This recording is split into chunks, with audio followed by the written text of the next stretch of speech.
ఇప్పుడు ఇంత మార్పు గారు ఆశించుకోవాలంట అధ్యాయం 7వ వచనములు 1-8 వరకు, మరియు 14 నుండి 15 వరకు, మరియు 21 నుండి 23 వరకు. ఇప్పుడు మార్పు గారు ఆశించుకోవాలంట 7వ అధ్యాయం 1వ వచనం నుండి 8వ వచనం వరకు, మరియు 14వ వచనం నుండి 15వ వచనం వరకు, మరియు 21వ వచనం నుండి 23వ వచనం వరకు. అంతటా యేషూరు నుండి కొందరు పరిసయ్యులు ధర్మశాస్త్ర బోధకులు యేసు వద్దకు వచ్చి, వారు ఆయన శిష్యులు కొందరు చేతులు కట్టుకుని భోజనం చేయడం చూసి, పూర్వుల సంప్రదాయం చొప్పున యోధులకు అంత ముఖ్యముగా పరిసయ్యులకు చేతులు కడుక్కునక భుజించు ఆచారం లేదు. అంగడి నుండి వచ్చిన ఏ వస్తువులను వారు శుద్ధి చేయక భుజింపరు. అట్లే పానపాత్రలను, కంచు పాత్రలను శుభ్రపరచవలసిన ఆచారములు ఎన్నో మొదలెట్టారు.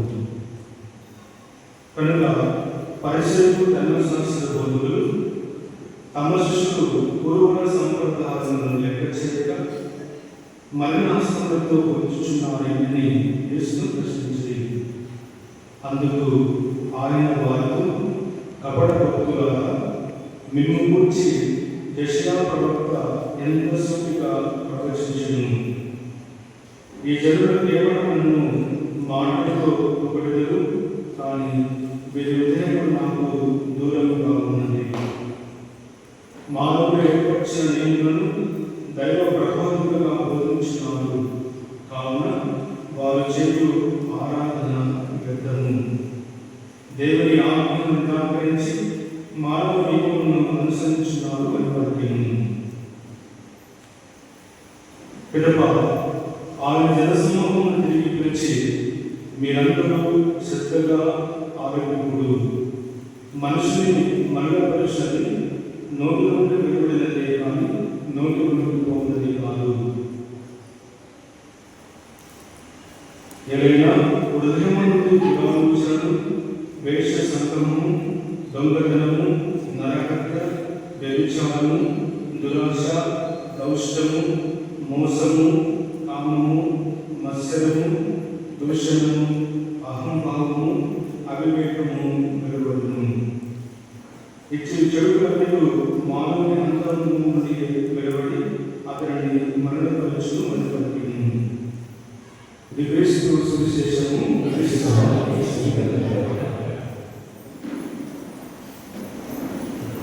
ప్రభు క్రీస్తునందు సహోదరి సహోదరులారా, యేసుక్రీస్తు నామమున మీ అందరికీ శుభములు కలుగునుగాక. ఈరోజు దళిత సభ సామాన్య కాలము 22వ ఆదివారం. ఈ ఆదివారం రోజున దివ్యంగ ప్రకటన ద్వారా దేవుడు మనందరికీ కూడా చక్కని సందేశం ఇస్తున్నాడు. దైవాజ్ఞను పాటించడము, దైవాజ్ఞను అనుసరించడము ఎవరైతే పాటిస్తారో అటువంటి వారికి దేవుడు మోక్షపు బహుమానాన్ని పరమానందాన్ని ప్రసాదిస్తారని చెప్తూ వాక్యంలో శ్రమిస్తూ ఉన్నాడు. దేవుని ఆజ్ఞలను తూచా తప్పకుండా పాటించడము, దేవుని ఆజ్ఞలను ఆచరించడము, ఇలా చేసే వారికి దేవుడి ఇచ్చిన బహుమానం బహు గొప్పగా ఉంటుందని చెప్పుకుంటూ ఆజ్ఞలో దేవుడు శ్రమిస్తున్నాడు. మనకందరూ తెలుసు, దేవుడు ఇచ్చిన ఆజ్ఞలు 10 ఆజ్ఞలు మనకు తెలుసు. ఆ 10 ఆజ్ఞలు 2వ ఆజ్ఞ కూడా మనకందరికీ తెలుసు. కానీ ఈ ఆజ్ఞలు 10 ఆజ్ఞలు, ఈ 2 ఆజ్ఞలు కూడా మరి ఇశ్రాయేలు అందరూ కూడా పాటించుకుంటూ వస్తూ ఉన్నారు. కొన్ని రోజులు గడిచాయి, సంవత్సరాలు గడిచిన తర్వాత వారి జీవితంలో మార్పు వస్తున్నప్పుడు ఈ ఆజ్ఞలను పక్కన పెట్టి కొత్త నియమలను ఏర్పరుచుకున్నారు.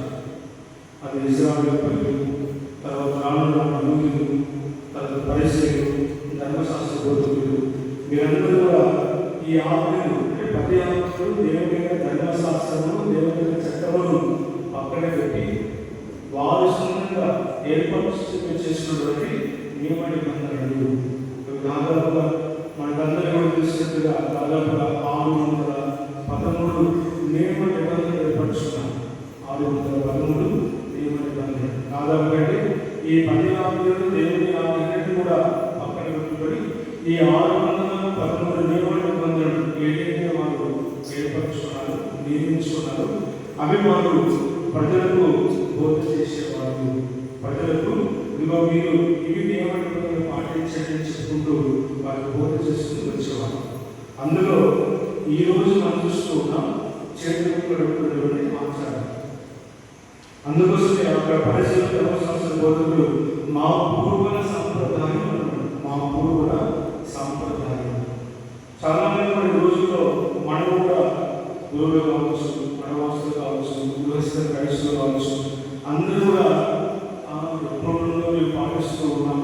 ఆ పాటించేటువంటి మీరు పాటించడం లేదని చెప్పి గురువులతో ఉంటారు, వనవాసులతో ఉంటారు, గృహస్థ క్రైస్తులతో ఉంటారు. పూర్వుల సంప్రదాయం అంటే పూర్వుల సంప్రదాయంలో మీరు ఇలా పాటించేవాళ్ళము, ఇలా జీవించేవాళ్ళము.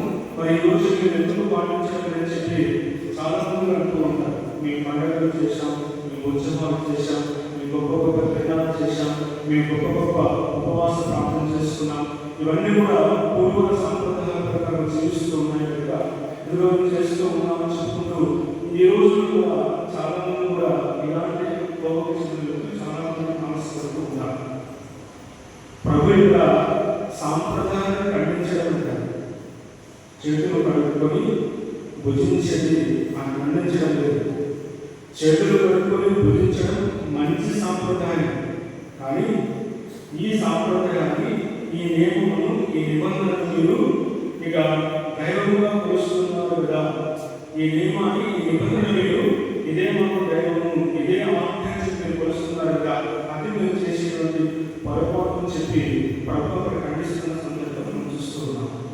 అందుకోసం ఈరోజు ప్రభు మనందరికీ కూడా చక్కని సందేశం అందిస్తూ ఉన్నాడు. అయ్యా, మీరు చేతులు కడుక్కొని మరి భుజిస్తున్నారు, సంతోషం.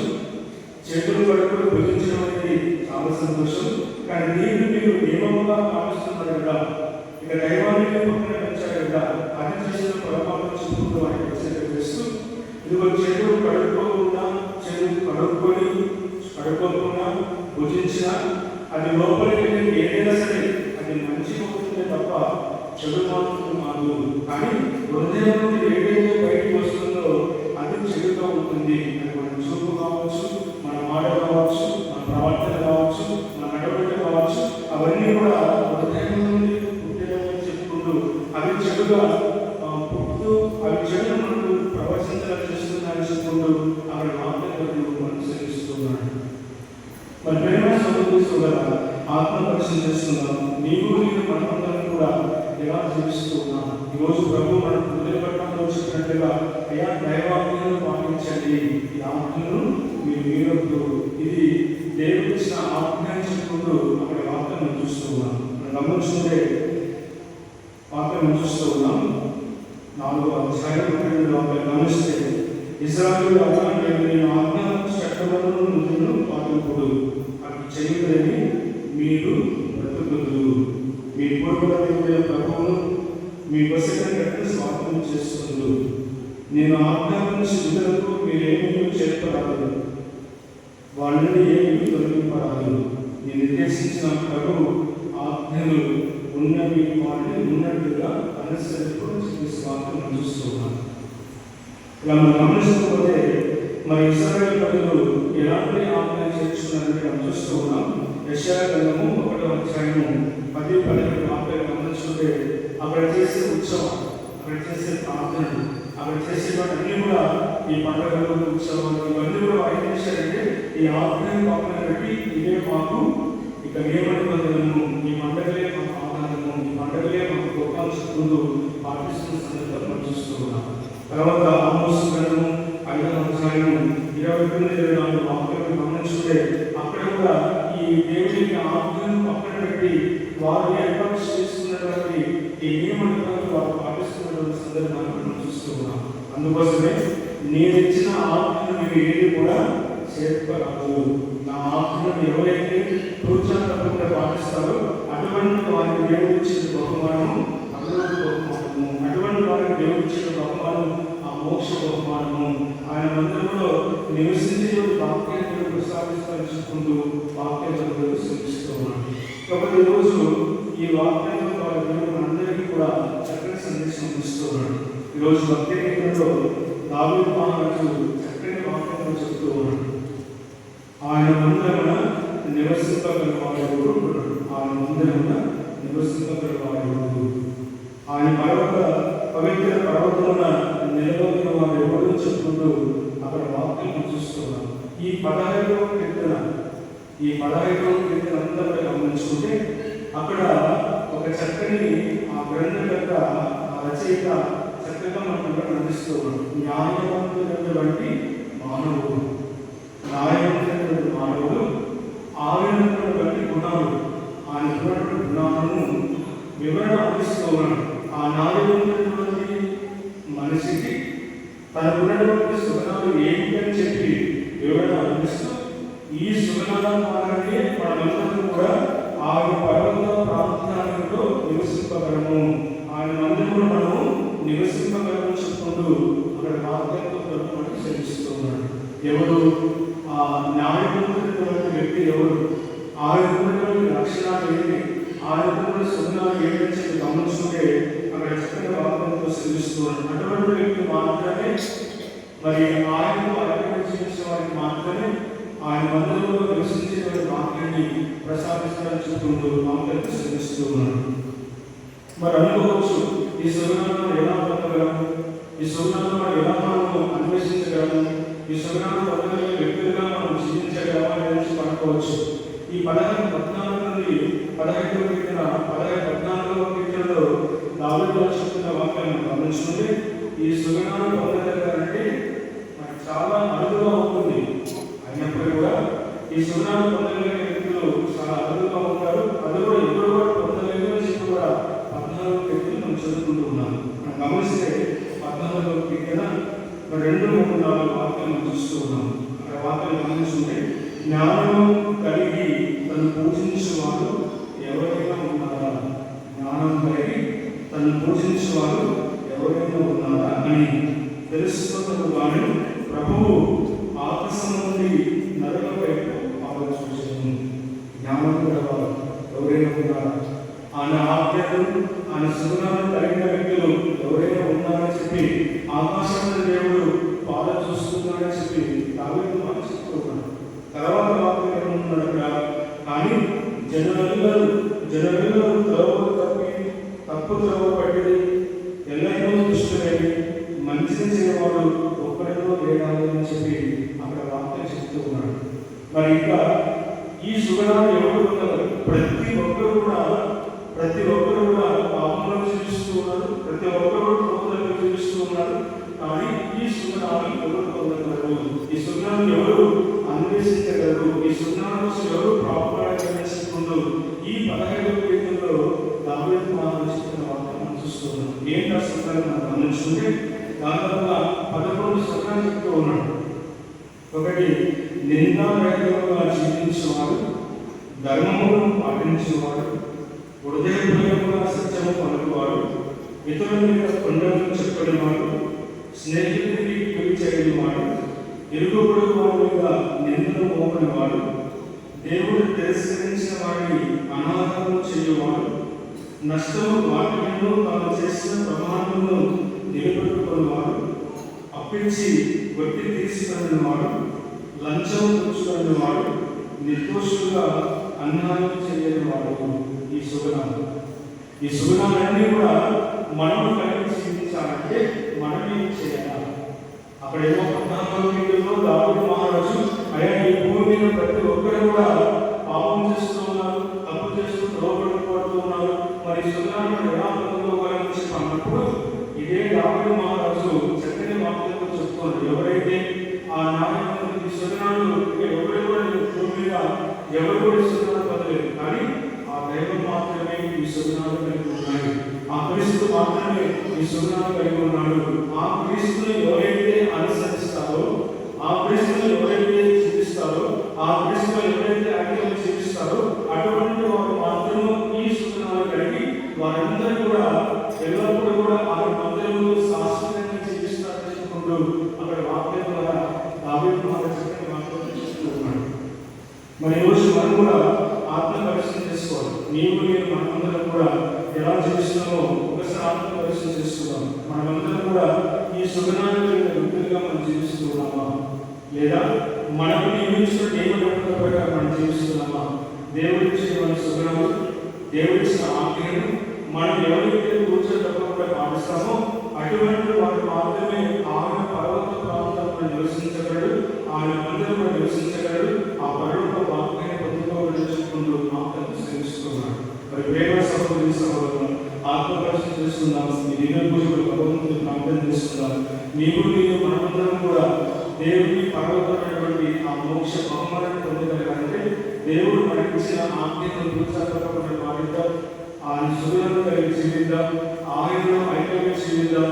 ఆయనతో పాటు జీవించేటువంటి మనసు దేవుడు నీకు నాకు మందులు దయచేసి చెప్పి ఈ దిన పూజలు భగవంతుని ప్రార్థన చేసుకుందాం. ఇక అద్భుతన్నాము.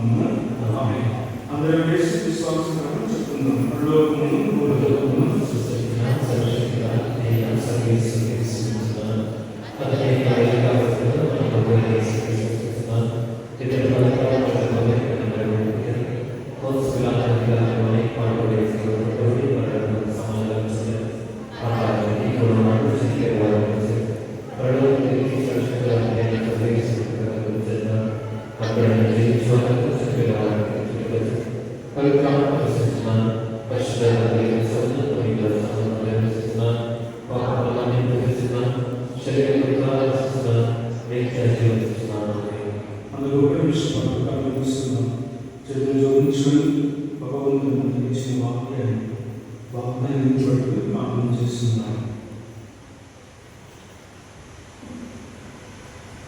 ప్రభు క్రీస్తును పరిపాలిస్తున్నటువంటి మా పరిశుద్ధ కాంక్షను మా కన్నులు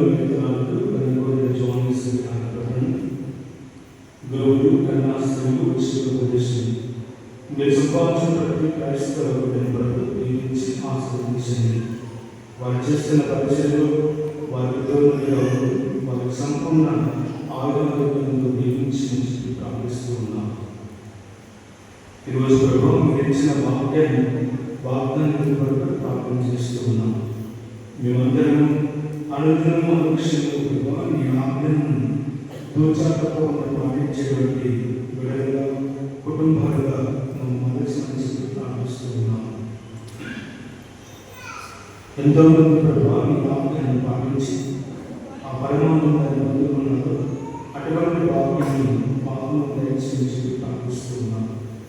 ఈరోజు ప్రభు నిందాకరమైనటువంటి సత్యము పలుకున్నటువంటి వాళ్ళ వాక్యం దావీదు ఆలోచించినట్టుగా ఆ సుగుణాలను కలిగి జీవించే వాక్యం మా అందరికీ దయచేసి ప్రార్థిస్తూ ఉన్నాం.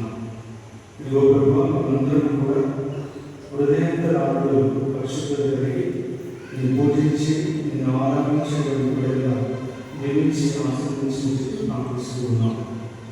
ఈరోజు ప్రభువును కూడి దివ్య పూజలో పాల్గొని ప్రార్థన చేస్తున్నాం. ప్రతి బిడ్డ మరియు ప్రార్థనను ఆలోచించండి. ఏ ఉద్దేశంతో ఏ తరపుతో దివ్య పూజలో పాల్గొని ప్రార్థన చేస్తూ ఉన్నారో ప్రతి బిడ్డ దివ్య పూజల ద్వారా వారి ఆనందమును ఆరోగ్యమును ఐశ్వర్యంతో దీవించి మన ఆదరణ యేసుక్రీస్తు నామమున పెట్టుకొనిచున్నాము స్వామి. ఆమేన్.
నీ రక్షణ ఆశిస్తున్నాను. తదుపరిగా మీరు దైవ సంస్థ రూపంలో నిర్వహించిన మా నిత్య రక్షణ సాధనంగా ఉన్నాము. మా ప్రభువైన క్రీస్తు ద్వారా ఈ మనం చేయించున్నాము. ప్రభువు మీతో ఉండునుగాక.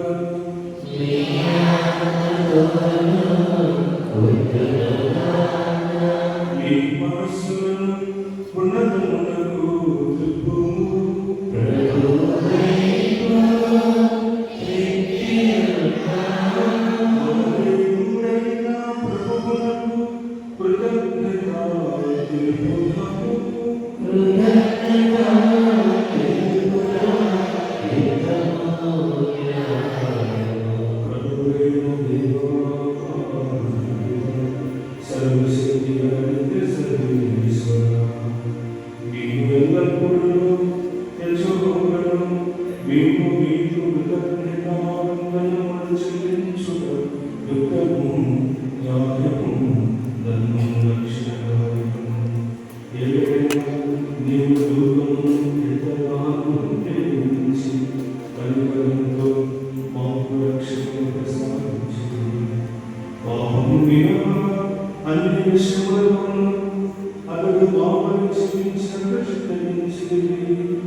అప్పుడు అప్పగింపబడిన శరీరం మీ కొరకు అప్పగింపబడిన శరీరం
ప్రపంచంలో వ్యాపించిన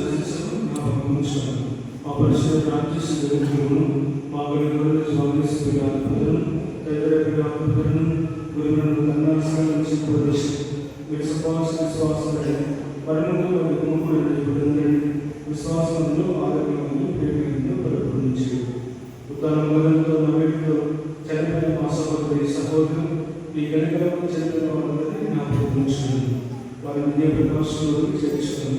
మా అందరిపై కలిసి దేవుని మాత్రము ఇప్పుడు ఆలోచనతోను పునీత జ్యోతితో గడుపును ఇప్పుడు మళ్ళీతోను పునీత రెండవ బాబు గారితోను పునీత పదవ బాబు గారితోను పునీత గర్భపై మాట్లాడిన వారితోను ఆన్లైన్ సేవ చేసిన పుణ్యాత్మతో మాకు తెలిసి అప్పుడు వాళ్ళతో కలిసి మేము ఎక్కువ ద్వారా విశ్లేషించి తెలుసుకున్నాము.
ప్రభుని శాంతి సమాధానం ఎల్లప్పుడూ అందరితో ఉండుగాక.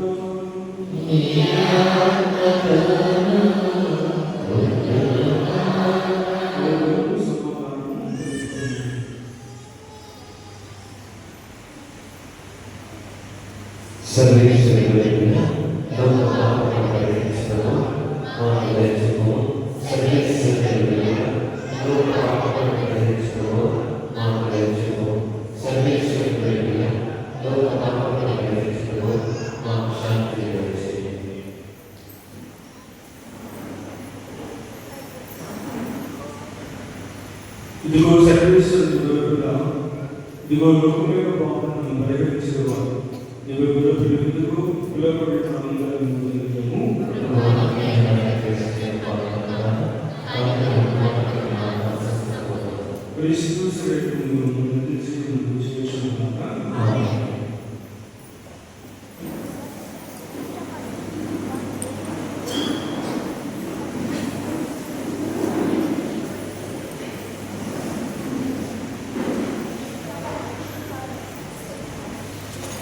పాఠాలు 3